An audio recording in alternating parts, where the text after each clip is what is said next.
നമുക്ക് അത്യാഗ്രഹിയായ ഒരു സിംഹത്തിന്റെ കഥ കേട്ടാലോ? ഒരു കാട്ടിൽ ഒരു അത്യാഗ്രഹിയായ സിംഹം താമസിച്ചിരുന്നു. അവൻ എല്ലാ മൃഗങ്ങളെയും ഉപദ്രവിക്കുമായിരുന്നു. സിംഹം ദിവസവും നിരവധി മൃഗങ്ങളെ കൊല്ലുമായിരുന്നു. ഒരു ദിവസം സിംഹത്തിൽ നിന്ന് എങ്ങനെ രക്ഷപ്പെടാമെന്ന് ചർച്ച ചെയ്യാൻ മൃഗങ്ങൾ ഒത്തുകൂടി. അവർ ഒരു തീരുമാനമെടുത്തു സിംഹത്തിനടുത്തേക്ക് പോയി.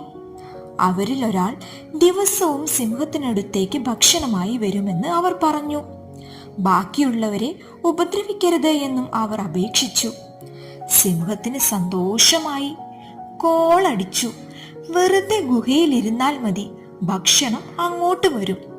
അങ്ങനെ ദിവസവും ഓരോ മൃഗമായി സിംഹത്തിനടുത്തെത്തി. സിംഹം സുഖമായി അവയെ കൊന്നു തിന്നു. അങ്ങനെ മുയലുകളുടെ ഊഴം വന്നു. മുയലിന് ഒരു സൂത്രം തോന്നി. അവൻ വളരെ വൈകിയാണ് സിംഹം കാത്തിരുന്ന ഗുഹയിലെത്തിയത്.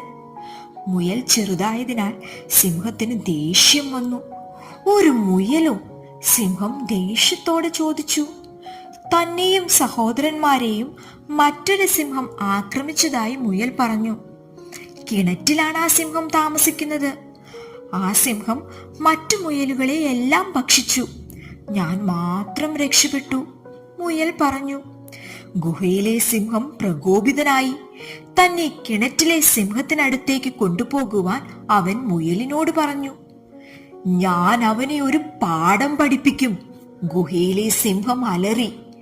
അവർ കിണറ്റിലെത്തിയപ്പോൾ മുയൽ കിണറ്റിലേക്ക് വിരൽ ചൂണ്ടി. സിംഹം കിണറ്റിലേക്ക് നോക്കി. കിണറ്റിലെ സ്വന്തം പ്രതിബിംബം കണ്ടു. അത് മറ്റേ സിംഹമാണെന്ന് അവൻ കരുതി. അവൻ ഗർജിച്ചുകൊണ്ട് മറ്റേ സിംഹത്തെ ആക്രമിക്കാൻ കിണറ്റിലേക്ക് ചാടി. കിണറ്റിൽ വീണ സിംഹത്തിന് തനിക്ക് പറ്റിയ അമളി മനസ്സിലായി.